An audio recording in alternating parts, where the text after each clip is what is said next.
అపోస్తులైన పౌలు కొలస్సీయులకు రాసిన పత్రిక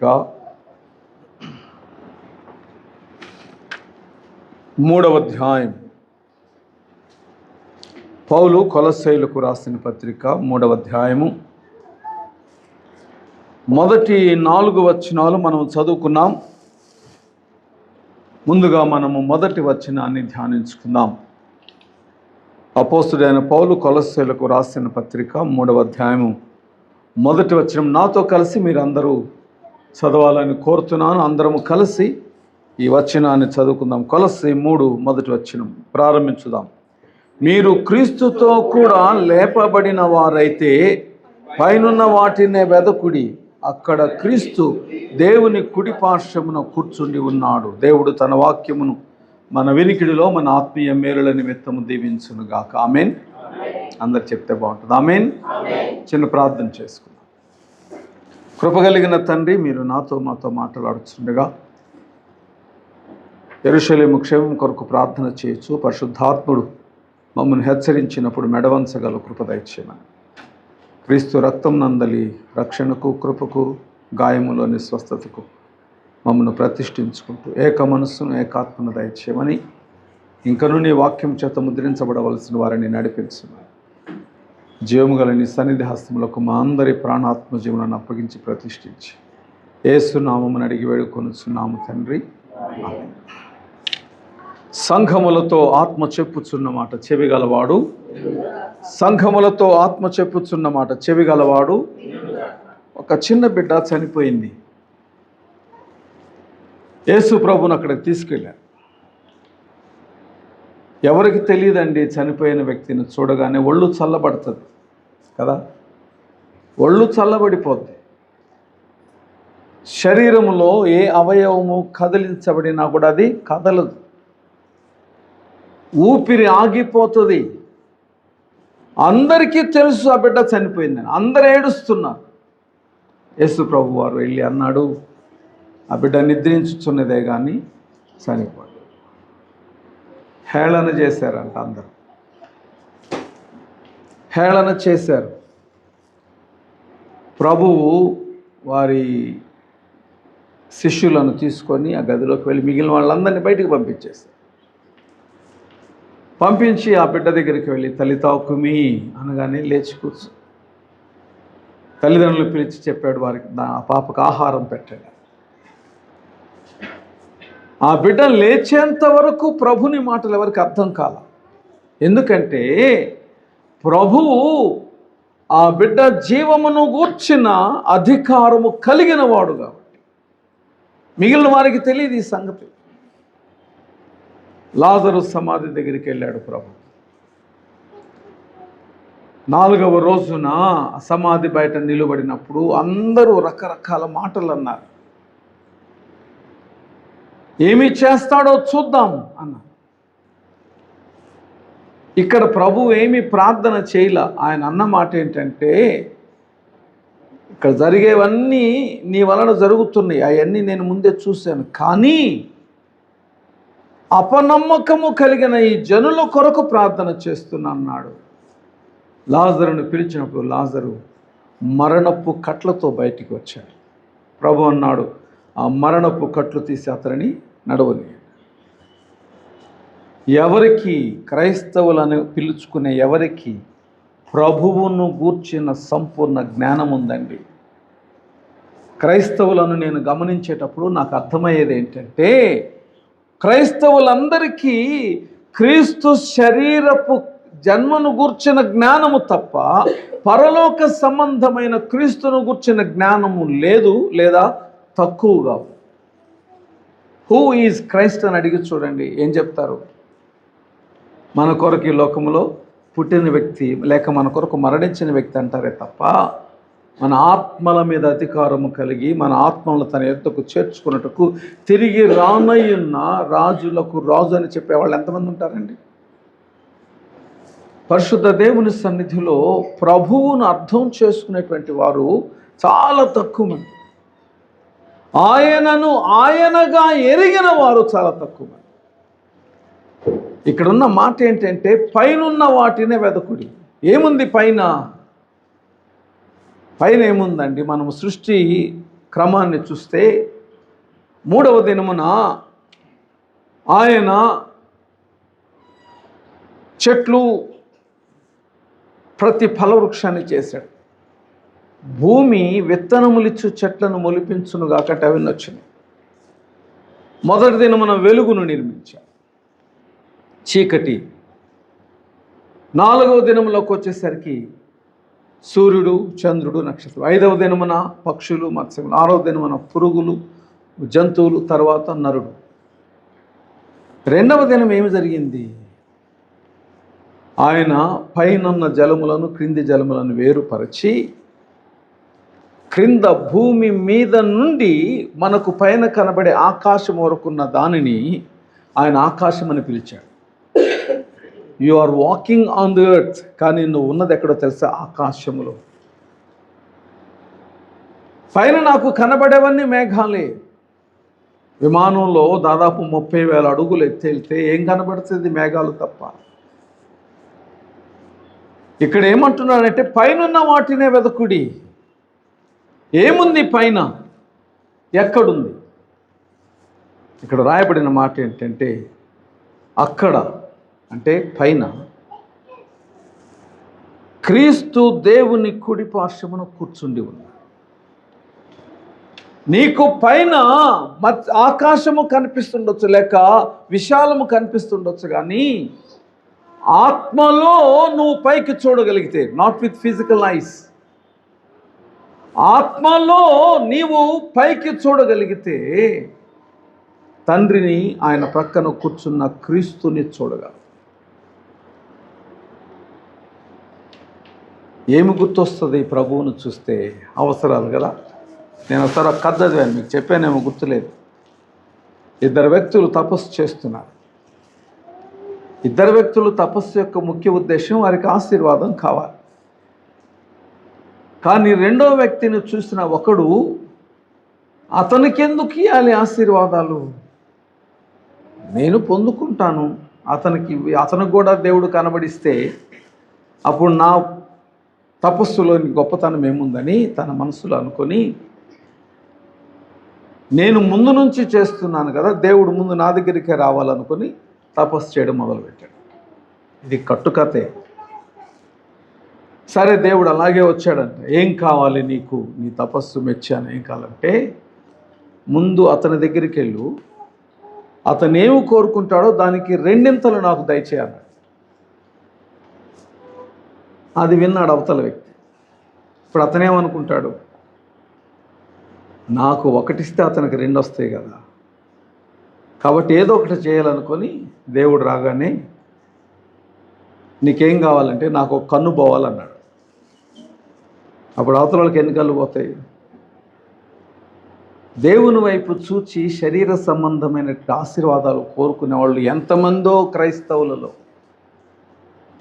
క్రైస్తవుడు తన విశ్వాసమును తాకట్టు పెట్టి లోక సంబంధమైన వాటిని, మృతమైన వాటిని, బలహీనమైన వాటిని కోరుకుంటాడు తప్ప ప్రభుని కౌగిలిను కోరుకునే క్రైస్తవులు ఎంతమంది ఉన్నారండి?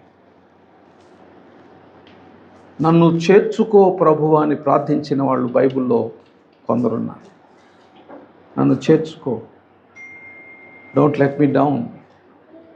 ఏలియా ఏమని ప్రార్థన చేశాడండి? నేను ఒక్కడనే మిగిలి ఉన్నాను, నాకు బ్రతకడం ఇష్టం. పౌలు ఏమని ప్రార్థన చేశాడు? నా మట్టుకైతే బ్రతుకుట క్రీస్తే, చావైతే లాభం. ప్రభువును చూచిన వాడు శరీర సంబంధమైన వాటిని కోరుకుంటే తన ప్రార్థనకు ఫలము లేదు, అది వ్యర్థమే. ఏం కోరుకోవాలి దేవుని చూచినప్పుడు? దేవుణ్ణి చూడగానే నీకేం అర్థం అవ్వాలి? When I open my eyes, ఆకాశము తెరవబడుట. ఆత్మలో నేను నా ప్రభువును తండ్రి కుడి పార్శ్వమున చూచినప్పుడు నాకు అర్థమైంది ఏంటంటే, ఆయన తీర్పు తీర్చుటకు దిగి రానయ్యున్న క్షణములు దగ్గరయ్యున్నవని నాకు అర్థమైంది. ఆయన తీర్పు తీర్చు సమయమున తండ్రి యొద్ద నిలువబడి తగిన సమయము కొరకు వేచి ఉన్నాడు. ఇంకో మాటలో చెప్పాలంటే, మనం ఇంటి నుంచి బయటికి వచ్చేటప్పుడు వాకిలి దగ్గర నిలువబడినప్పుడు మన మనసు ఏంటి? ఇంట్లోకి మళ్ళీ వెళ్ళడానికి మన మనసు ఉండదు. అడుగు పెట్టగానే మన పనిని మనం ముగించుటకు వెళ్తున్నాం. ప్రభు ఇప్పుడు ఎక్కడున్నాడో తెలుసా? ప్రభు ఎక్కడున్నాడో తెలుసా? బైబిల్ ప్రకారం ఆయన ద్వారమునొద్ద నిలువబడి ఉన్నాడు. ద్వారమునొద్ద నిలువబడి ఉన్నాడు. ఒకసారి మన సమయాన్ని మనం ఎరిగినట్లయితే, ప్రభువు తీర్పు తీర్చు సమయం వచ్చి ఉన్నదని మనం గ్రహిస్తే, మనం ప్రభు వైపు చూచేటప్పుడు మన మనస్సు ఏంటంటే, ప్రభువా నన్ను క్షమించు. 2, నాకు తీర్పు తీర్చున్నప్పుడు క్రీస్తు నందు నన్ను జ్ఞాపకము చేసుకో. క్రీస్తు నందు నన్ను జ్ఞాపకం చేసుకొని నన్ను క్షమించి నీవు నా కొరకు దాచి ఉంచిన ఆ ఆత్మీయ అనుభవములోనికి నన్ను నడిపించాలి. చాలామంది క్రైస్తవులు త్రవ్వడం నేర్చుకున్నారు కానీ పైకి చూడడం నేర్చుకోవాలి. ఏముంటుందండి ఈ భూమిని తవ్వితే? ఏముంటుంది భూమిని తవ్వితే? సరిగా గమనిస్తే భూమిని తవ్వితే మనకు ఎముకలు కనబడతాయి. ఎక్కడో ఎవరో ఒక చోట పాతి పెట్టబడి ఉంటారు. మనకు కనబడేది మరణమే. భూమిని తవ్వితే మరణమే. పైకి చూస్తే మనకు కనబడేది తీర్పు తీర్చు దేవుడు, క్షమించు దేవుడు. ఆయన నిమిత్తమే మనలను మనము అప్పగించుటకు నేర్చుకోవాలి. ఫిలిప్పీ పత్రిక 3వ అధ్యాయం చూడండి. ఫిలిప్పీ పత్రిక 3వ అధ్యాయం.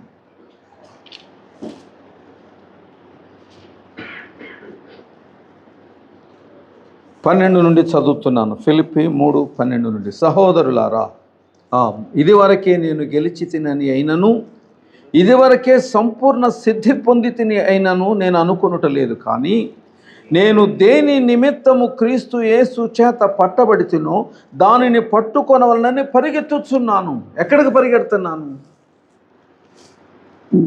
ఎంత పరిగెత్తినా ఈ భూమి మీద I don't see the end.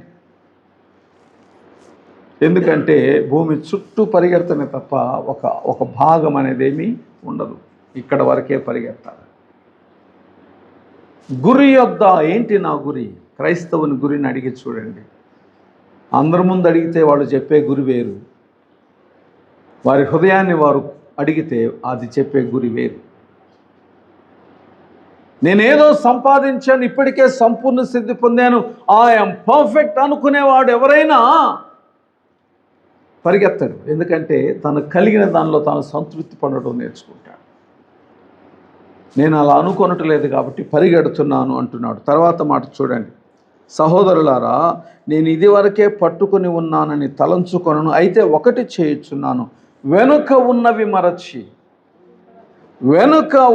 మరచి ముందున్న వాటి కొరకై వేగిరపడుచు. వెనుక ఉన్నవి మరచి ముందున్న వాటి కొరకు వేగిరపడుచు క్రీస్తు యేసునందు దేవుని ఉన్నత పిలుపునకు కలుగు బహుమానమును పొందవలనని గురి యొద్దకే పరిగెత్తచ్చు. వెనక ఉన్నవి మరచి. చాలామంది క్రైస్తవులు వెనక చూడడం, దిగులు పడడం నేర్చుకుంటారు. వెనక ఉన్నవి మరచిపోవడమే ముందున్న పరిగెత్తడానికి మనకు ఆశను కలుగు చేస్తుంది. లోతు భార్య వెనుకకు చూచి ఏమైందండి? ఉప్పు స్తంభముగా మారింది. వెనుకకు చూచుట ద్వారా మన గురిని మనం మరచిపోతాం. భూమిని త్రవ్వుట ద్వారా మనము మరణమునే చూస్తాం. పైకి చూచినప్పుడు తీర్పు తీర్చు ప్రభువును చూచి మన బ్రతుకులను సరి చేసుకోవడం మొదలు పెడతాం. ప్రభువు మనలను కొట్టుటకు వస్తున్నాడు. మనం ఎలా మారాలి? ఏమవ్వాలి? ఏం చేయాలి? బైబిల్లో ఒక వ్యక్తి మనందరికి తెలుసు, నేను ఇంతకుముందు కూడా చెప్పాను. జీవమిచ్చిన దేవుని వైపు పరిగెత్తుట కంటే చంపుటకు ఆశపడిన అన్న వైపు పరిగెడుతున్నాడు. రాయిని తీసి తలగడగా చేసుకున్నాడు. ఉదయమున లేచి ఆ రాయిని అక్కడ పెట్టి దాని మీద నూనె పోసి అన్నాడు, దేవా, తినుటకు ఆహారము, ధరించుకొనుటకు వస్త్రం, రాకపోకలలో క్షేమము నాకు ఇస్తే నేను మరలా వచ్చి ఈ రాయి నిలబడిన చోట మందిరమును కడతానన్నాడు. దానికి ఒక పేరు పెట్టాడు, బేతెల్. బేత్ అంటే గృహము లేక మందిరము, ఏల్ అంటే దేవుడు. దేవుని మందిరము, దేవుని గృహం అని పేరు పెట్టాడు, వెళ్ళిపోయాడు. దేవుడు దీవించాడు, తినుటకు ఆహారం ఇచ్చాడు, ధరించుకున్నట్టుకు వస్త్రం ఇచ్చాడు, రాకపోకలలో క్షేమం ఇచ్చాడు. తాను కోరుకున్న ప్రతిదానిని దేవుడు తనకిచ్చాడు. ఇప్పుడు తన భార్య బిడ్డలతో కలిసి తాను తన ఇంటికి వెళ్ళాలి. ఇప్పుడు దేవుని మందిర స్థలానికి రావాలి. తన దగ్గర కొన్ని బలహీనతలుని, అవేంటంటే తన భార్య తన గృహదేవతలను తెచ్చుకునేటప్పుడు తన ప్రభువు ఏమి హెల్ప్ చేశాడో, తన ప్రభుతో తనేం ప్రమాణం చేశాడో చెప్పలేదు. He was not a testimony to his family. ఈనాడు క్రైస్తవ కుటుంబాలను చూడండి, భర్త సాక్ష్యము, ఆత్మీయ సాక్ష్యంను గురించి భార్య బిడ్డలు తెలుసుకొని ఉండరు. భార్య ఆత్మీయ అనుభవాలను గురించి భర్తకు పిల్లలకు తెలిసి ఉండకపోవచ్చు. You live as a family, nothing special they. నువ్వేంటో నీ కుటుంబానికి తెలుసు, కానీ నీ ఆత్మీయ ఎదుగుదల ఏంటో తెలుసా? నీ ఆత్మీయ అనుభవాలు ఏంటో తెలుసా? నీ ఆత్మీయ అడుగులలో ప్రభువుని ఎంతగా రుచి చూచావో నీకు తెలుసా? Have you ever testified about the lord or the things that God has done in your life to your family? నేను ఎక్కువగా కుటుంబాలలో ఒక వ్యక్తిని గూర్చినటువంటి ఆత్మీయ సాక్ష్యం గూర్చిన జ్ఞానం లేకపోవటే చూస్తాం. ఇక్కడ మనం గమనిస్తున్నది అదే, అతని ఆత్మీయ అనుభవాలు తన కుటుంబంతో పంచుకోలేదు, అలాగే వెళ్ళనిచ్చాడు.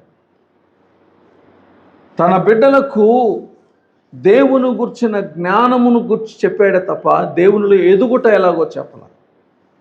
మన పిల్లలకి తెలుసు దేవుడు ఎవరో, ఆ దేవుని ఎదుట ఎలా ఉండాలో, కానీ దేవునిలో ఎలా ఎదగాలో తెలియదు. అందుకే కుమార్తె అన్యుల దగ్గరికి వెళ్ళి చెరుపబడింది, కుమారుడు నరహంతకులుగా మారాల్సి వచ్చింది. దేవుని గుర్చిన జ్ఞానము ఉండొచ్చు, దేవుని గుర్చిన భయము లేకపోతే, దేవునిలో ఎదుగుదల లేకపోతే. అందుకే తాను కూడా దేవుడిచ్చిన వాగ్దానాన్ని మరచిపోయి తన అన్న 400 మందితో తనను కత్తితో చంపడానికి వస్తున్నాడని ఎరిగి తన నోటి మాట చేత భూమిని నశింప చేయగలిగిన దేవుని యొద్దకు వెళ్ళక 400 మందిని కత్తితో తీసుకొని వస్తున్నటువంటి అన్న వైపు పరిగెత్తడం మొదలుపెట్టాడు. అందరినీ ముందుకు పంపాడు. వాళ్ళందరికీ ఏం చెప్పాడంటే, మా అన్న వస్తే మీరు ఇక్కడ నుంచే దొర్లుకుంటా, మోకాళ్ళు వేసుకుంటా ప్రార్థన చేస్తే వెళ్ళండి, నీ దాసులమని చెప్పండి. నీకు ఎక్కడి నుంచి వచ్చింది ఇంత ఆస్తి? You were all alone when you were praying బేతెలులో. ఇప్పుడు నీకు 2 భార్యలు, 2 దాసీలు, 12 మంది కుమారులు, 1 కుమార్తె, గొడ్లు, దాసదాసి జనాంగము, ఇన్ని ఉంటే ఎక్కడి నుంచి వచ్చినాయి అవన్నీ? వాళ్ళ మామ అన్నాడు, చారలు కలిగినవి నీవి, మిగిలినవి నావే అన్నాడు. వారికి ఉన్నటువంటి గొర్రెల్లో చారలు కలిగినవి లేవు. యాకోబు ఏం చేశాడు? దేవుడు తనకిచ్చిన దర్శనం ప్రకారం కొన్ని చారలను అక్కడ ఉంచి గొర్రెలు వాటిని చూచున్నట్లు చేశాడట. అవి గర్భము ధరించిన వాటి, అవి చూస్తూ చూస్తూ చారలు కలిగిన వాటినే కన్నాయి. బైబిల్లో వ్రాయబడిన మాటలే, నేను కథలు చెప్పడం. ఈ ఆస్తి అంతా ప్రభువు నీకు ఇస్తే జీవాధిపతిని మరచి చంపువాని వైపు పరిగెడుతున్నా. మళ్ళీ ప్రార్థన చేస్తున్నాడు, అందరిని పంపించి ఆగి ఏమని అంటున్నాడండి దేవుణ్ణి? నీవు నన్ను దీవించితేనే కానీ నేను నిన్ను పోయా. ఏమి దీవెన తక్కువైంది? You have everything. నీవు అడిగినవన్నీ నేను నీకు ఇచ్చినప్పుడు ఏమని దీవెన కావాలి నీకు? ప్రభువు నిన్ను దీవిస్తున్నానని చెప్పలా. ఫస్ట్ థింగ్ ఆయన అన్నమాట ఏంటంటే, నీ పేరేంటి? నీ పేరేంటి ప్రభువుకు తెలీదా? ఎందుకు అడిగాడు దేవుడు? ఆయన ఉద్దేశం ఏంటంటే, నీ జీవన విధానాన్ని, నీ ప్రవర్తనను, నీవు జీవించిన జీవన విధానాన్ని, నువ్వు పొందుకున్న ఆశలను నువ్వు గుర్తిస్తే నీ పేరేంటో చెప్పు. అతడు చెప్పిన పేరేంటంటే యాకోబు. మనం మోసగాడు అంటాం, కానీ అక్కడ యాకోబు అని చెప్పడంలో అతని ఉద్దేశం ఏంటంటే జ్యేష్ఠుడుగా పుట్టుటకు తన అన్నతో గర్భములోని ఫైట్ చేసినటువంటి అన్న కాలి మడమను పట్టుకొనినవాడు అని చెప్పుకున్నాడు. మరి ఇప్పుడు ఎందుకు భయపడుతున్నావు? I call you to be my eldest. మరి ఇప్పుడు ఎందుకు భయపడుతున్నావు? నీ నడవడిక బాగలేదు. అందుకే దేవుడు అతని కుడి కాలి తన తుంటిని నరం మీద కొడితే ఇప్పటికీ కూడా, అంటే ఇప్పటికంటే చనిపోయేంత వరకు కుంటుతూనే ఉన్నాడు. కొట్టిన తరువాత ప్రభు అన్నాడు, మనము పోరాడిన స్థలము పెనుయేలు, నీవు నా ముఖమును చూచావు కాబట్టి నీ పేరు ఇశ్రాయేలు. దేవుని బిడ్డ, లోకము వైపు చూచే ప్రతివాడు ప్రభువును చూడలేడు. నువ్వు లోకం వైపు చూస్తే దేవుని వైపు చూడలేవు, దేవుని వైపు చూస్తే లోకం వైపు చూడలేవు. క్రైస్తవుడు నేడు భూమి మీద తాను త్రవ్వుచు భూమిలోని వాటిని సంపాదించుకోవాలని చూస్తూ వాటిని ఇమ్మని ప్రభువుని అడుగుతాడు. ప్రభు అంటున్నాడు, నీ పేరేంటి? నేను నిన్ను పరలోకములో జ్యేష్ఠుల సంఘములో చేర్చాలని పిలిస్తే నువ్వు భూమి మీద సంపాదించుకోవాలని చూస్తావా? ఆకాను శపితమైనవి తెచ్చి నీ గుడారములో పెట్టుకున్నావు. ఆ శపితమైనవి నిన్ను, నీ భార్యను, నీ పిల్లలను రాళ్లతో కొట్టి చంపునట్లు చేయలేదా? శ్రమగల లోయ అని నువ్వు చంపబడిన స్థలాన్ని పిలవలేదా? ఎందుకు నీకు ఈ లోక సంబంధమైనది? ప్రభు అంటున్నాడు, పైనున్న వాటిని. ఏముంది పైన? ఏముంది పైన? మీలో ఎంతమంది, మీలో అంటాం తప్పు, మనలో ఎంతమంది ప్రభు క్షమించాడు నన్ను అన్న ధైర్యం కలిగిన వారు ఉన్నారండి? ప్రభువు నన్ను ఈ దినమున తన యొద్దకు చేర్చుకొనున్నట్లు నేను ఆయనకిష్టమైన పాత్రగా బ్రతుకుతున్నానని చెప్పగలిగిన వాడు ఎంతమంది? బైబిల్లో ప్రతి నరునిలో లోపమును కనుగొనగల దేవుడు అని ఉంటుంది. యోబులో, ఎవడు దేవుని ఎదుట తన్ను తాను నీతిమంతునిగా తీర్పు తీర్చుకొనగలడు? ప్రభు అంటున్నది ఏంటంటే, నా వైపు చూడండి, నా వైపు చూచినప్పుడు నా ముఖములో మీ రహస్య పాపాలు కనబడతాయి. నా వైపు చూచినప్పుడు నా ముఖములో మీ రహస్య పాపాలు మీకు కనబడతాయి. దెన్ మనం ఏం చేయాలి? సాగిలపడుట నేర్చుకోవాలి. పైకి చూడు, నీ స్థితిని దేవుడు నీకు తెలియచెప్పినప్పుడు సాగిలపడు. పాపాత్మురాలైన స్త్రీ ప్రభుని పాదములను కన్నీటితో కడిగినట్లు ఆయన సన్నిధిలో నీ పాపంను ఒప్పుకుంటే ఆయన ఏం చేస్తాడో తెలుసా? దేవుని బిడ్డ, ఆయన ఏం చేస్తాడో తెలుసా? మృతుల లోకమైన ఈ భూమిలో మరణపు స్థితిలోనున్న నిన్ను ఆయన పాదములను కన్నీటితో కడిగినప్పుడు పునరుద్ధాన అనుభవంలోనికి నిన్ను మారుస్తాడు. Amen. You become a resurrected person. అదే 2వ వచనం చూడండి, పైనున్న వాటి మీదనే కానీ భూ సంబంధమైన వాటి మీద మనస్సు పెట్టుకొనకుడి, ఏలయనగా మీరు మృతి పొందితిరి. You are dead. పైనున్న వాటి మీదే మనసు పెట్టుకోకండి, భూ సంబంధమైన వాటి మీద మనసు పెట్టుకోదు. ఎందుకంటే నీ శరీరము భూమిలో పాతి పెట్టబడి మంటికి మన్నుగా మార్చబడుతుంది, పురుగుగా మారుతుంది. కానీ నీలోనున్న ఎముక పునరుద్ధానము కొరకు ఎదురు చూస్తూ, దేవుని బిడ్డ నీకు తెలుసా, నీ ఎముకలు ఆత్మ, నీలోని ఆత్మకు ప్రతిబింబం. వాటికి ఐస్ ఉన్నాయండి, ఆత్మ సంబంధమైన ఐస్. అవి నిరీక్షణతో పైకి చూస్తూనే ఉంటాయి. నువ్వు చూడకపోవచ్చు బతుకున్నంత కాలము నువ్వు దేవుని వైపు చూడకపోవచ్చు, బట్ యువర్ బోన్స్ ప్రభు వైపు చూస్తూనే ఉంటాయి. ఎందుకు? ప్రభువా, నేను శరీరంతో ఉన్నప్పుడు నా బ్రతుకు మీరు అంగీకరించగలిగినదా ఉన్నదో లేదో నువ్వు నన్ను చేర్చుకున్నప్పుడు పరలోక రాజ్యములో నన్ను జ్ఞాపకం చేసుకోవాలి. సిలువ మీద దొంగ ఏమని ప్రార్థన చేశాడండి? యేసు, నీవు నీ రాజ్యముతో వచ్చినప్పుడు నన్ను జ్ఞాపకం చేసుకో. ఈరోజు పాతి పెట్టబడిన ప్రతి స్కెలిటన్ అదే ప్రార్థన చేస్తుంది. ఎప్పుడు వస్తుందో దేవుని సమయం. తెస్సలోనిక పత్రికలు అంటాడు, కడబోరం రోగినప్పుడు మృతులైన వారు మొదట లేదు, ఆ మీదట సజీవులమై నిలిచి ఉండు మనము వారితో కూడా ఏకముగా తీసుకొని పోబడతాం. అక్కడికి వెళ్ళాక నీ క్రియలను బట్టి ప్రభు నిన్ను వేరు చేస్తాడు. దేవుని బిడ్డ, పరిశుద్ధ దేవుని సన్నిధిలో ప్రభు మనతో చెప్తున్న మాట ఏంటంటే, మీరు మృతి పొందిన వారు. నేను మొన్న ఒక ఇంట్లో వాక్యం చెప్పేటప్పుడు ప్రభు నాకు ఇచ్చిన మాట ఏంటంటే, ఒకళ్ళు చనిపోయారు, నేను అక్కడికి వెళ్ళాను. ఆ చనిపోయిన వ్యక్తిని సమాధి దగ్గరికి తీసుకెళ్లారు, నేను కూడా అక్కడికి వెళ్ళాను.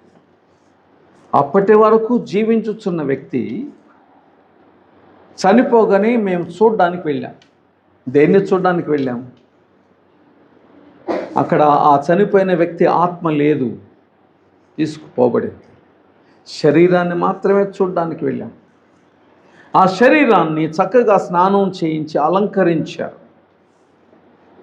ఆ శరీరానికి ఇష్టమైనటువంటి మరి నగలు అతనితో ఉంచారు, రింగ్, అవన్నీ కూడా తీసుకొని వెళ్తుంటే వీ ఆల్సో వాక్డ్. అతను తీసుకొని వెళ్తూ ఏడుస్తున్నారు. అక్కడికి వెళ్ళాక సమాధి దగ్గర పాస్టర్ గారు వాక్యం చెప్పారు, పాటలు పాడారు, ప్రార్థన అయిపోయింది. ఆయన్ని అప్పటి వరకు చూస్తున్న వ్యక్తులు ఆయన్ని సమాధిలో పెట్టి మట్టి వేస్తుంటే ఏడుస్తున్నారు. నాకేం అర్థమైంది ఏంటంటే, అక్కడ ఏడుస్తున్న ప్రతి వ్యక్తి తాను జీవించుచున్నానని నమ్ముతున్నా. మీకు తెలుసా, వీళ్ళందరూ ఏడుస్తుంటే చనిపోయిన వ్యక్తి యొక్క ఎముకలు నవ్వుతున్నాయి, హేళన చేస్తున్నాయి. ఏంటి, నేనే ఉన్నాను అక్కడికి వెళ్ళి నవ్వుతున్నాను. ఆ ఎముకలు నాతో ఏమంటున్నాయో తెలుసా? నా వల్లే నీవు మరణిస్తావు తెలుసా? నీవు జీవించుచున్నావు అనుకుంటున్నావు, కానీ you are on the way to die. బ్రతికి ఉన్నాను అనుకొనుచున్న నీవు మరణము వైపు పరిగెడుతున్నావు. Nobody can stop you. నువ్వే తప్పించుకోలేవు.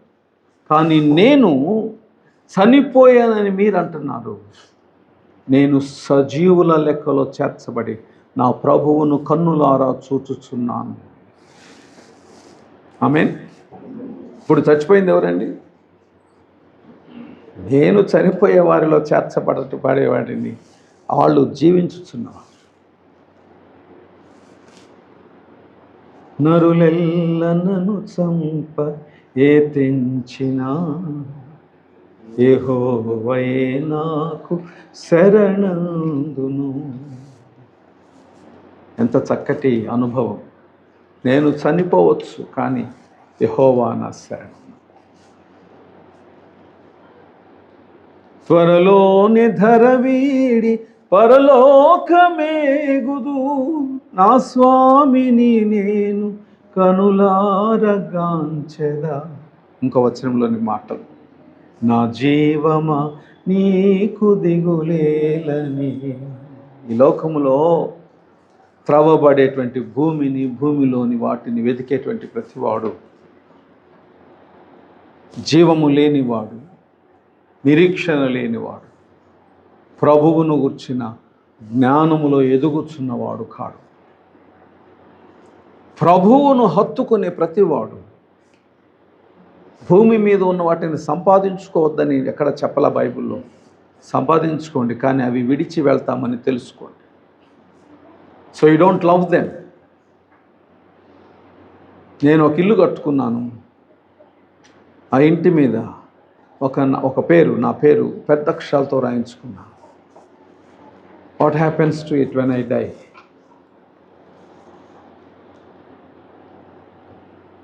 దేవుని సన్నిధిలో పైనున్న వాటిని వెతకుడు అంటే అర్థం ఏంటంటే తీర్పు తీర్చు దేవుడు నిన్ను చూచుచున్నాడని ఆయనను చూచుచు నీ జీవితాన్ని కట్టుకో. Nobody is a living creature here. మనం జీవించుచున్నామని చెప్పుచున్నాము కానీ మరణం వైపు పరిగెడుతున్నాం.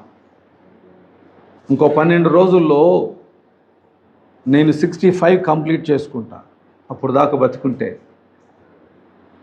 అంటే అర్థం ఏంటి? 65 సంవత్సరాలు మరణం వైపు ముందుకొచ్చానని. కానీ ప్రభువును కలిగి ఉన్నాను కనుక జీవించుచూ వచ్చాను. ఆ తర్వాత పరిస్థితి ఏంటి? పరిశుద్ధ దేవుని పాదముల చెంత మనం ఎటు చూడాలి? తర్వాత వచనం చదువుకుందాం. మనం ముగించబోతున్నాం. తర్వాత వచనం చదువుకుందాం. 3వ వచనం, మీ జీవము క్రీస్తుతో కూడా దేవుని యందు దాచబడి ఉన్నది. మనకు జీవమై ఉన్న క్రీస్తు ప్రత్యక్షమైనప్పుడు మీరును ఆయనతో కూడా మహిమ యందు ప్రత్యక్షపరచబడుదురు. ఇక్కడ చక్కటి మాట, మీ జీవము క్రీస్తుతో కూడా దేవుని యందు దాచబడి ఉన్నది. మనం అనుకుంటాం ఇక్కడ బ్రతికి ఉన్నామని, కానీ మనం ఎప్పుడైతే రక్షించబడ్డామో క్రీస్తు యొక్క మరణములోనికి, పాతి పెట్టబడిన అనుభవంలోనికి, పునరుద్ధానంలోనికి ఎప్పుడైతే బాప్తిస్మము ద్వారా ప్రవేశించామో అప్పుడే మన జీవము క్రీస్తుతో తండ్రి ఎదుట దాచబడి ఉన్నది.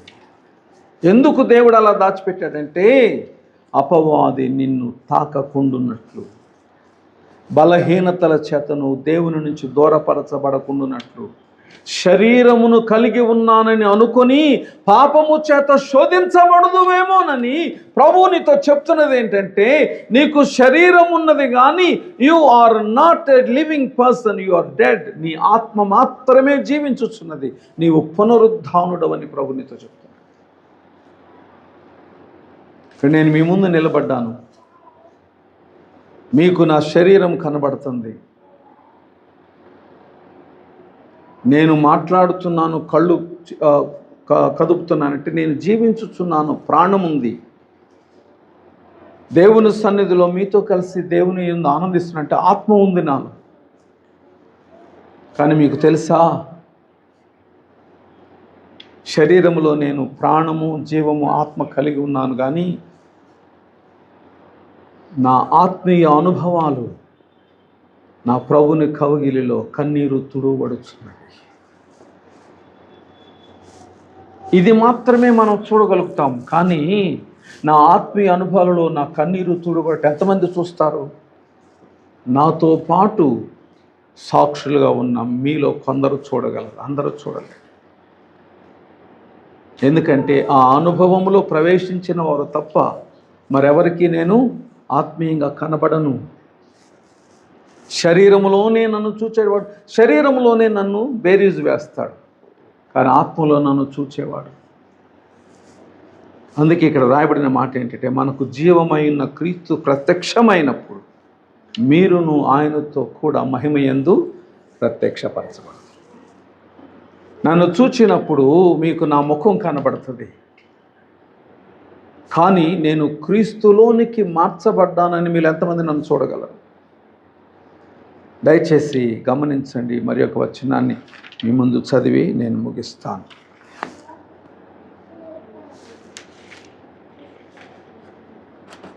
యోహాను మొదటి పత్రిక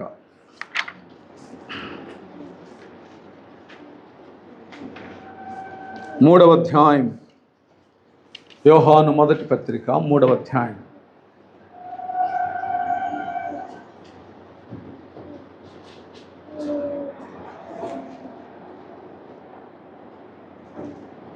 ఒకటి 2 వచనాలు నేను చదువుతానండి. యోహాను మొదటి పత్రిక, ప్రకటనకు ముందున్నటువంటి యోహాను మొదటి పత్రిక 3వ అధ్యాయము 1-2 వచనాలు నేను చదువుతున్నాను.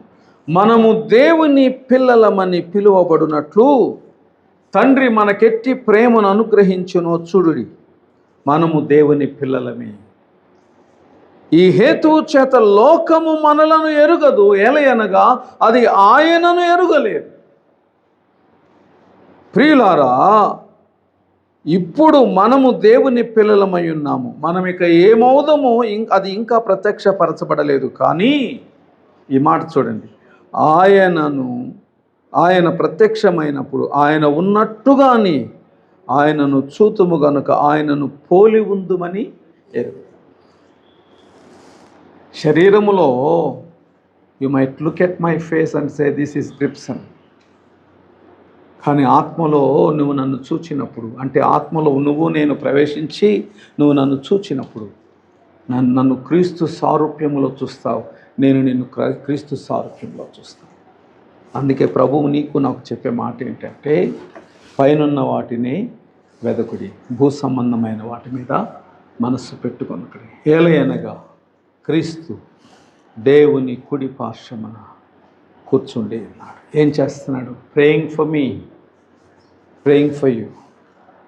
అదే సమయంలో మనం ఆయనను చూచి ఆయనకు చేయవలసిన ప్రార్థన ఏంటంటే, ప్రభువా ఆ తీర్పును నా మీద మోపకము, నన్ను జ్ఞాపకము చేసుకో. తలలోంచి ప్రార్థన చేసుకో.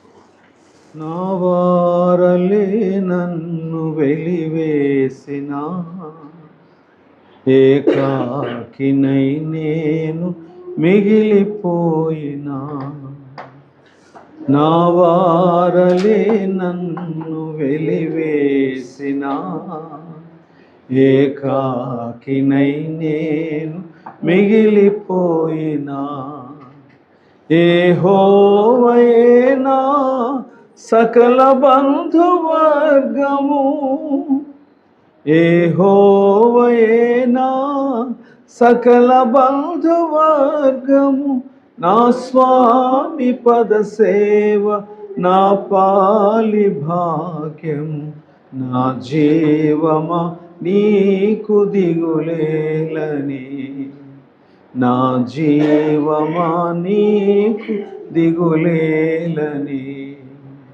యెహోవా నా కాపరి. ప్రేమ కలిగిన తండ్రి, మా ప్రాణాత్మ జీవులను మీ ఆధీనమందు ఉంచుకొని మమ్మను బ్రతికించచ్చు, మా జీవమును భద్రపరచు. నీ యొద్దకు చేరు పర్యంతము క్రీస్తు రక్తమునందు మమ్మను పరిశుద్ధులనుగా ప్రకటించుటకు ఇష్టపడుచున్న దేవా, మీరు అంగీకరించగలిగిన అర్పణగా మమ్మను సిద్ధపరిచి మలచి స్థిరపరచున్నారు. మా ప్రాణాత్మజములను మీకు ప్రతిష్ఠించి అప్పగించి యేసు నామమున అడిగి వేడుకొనుచున్నాము తండ్రి, ఆమేన్. Thank you and God bless you. Please like. It helps the video to reach more people, and share the blessings of the word to friends and family.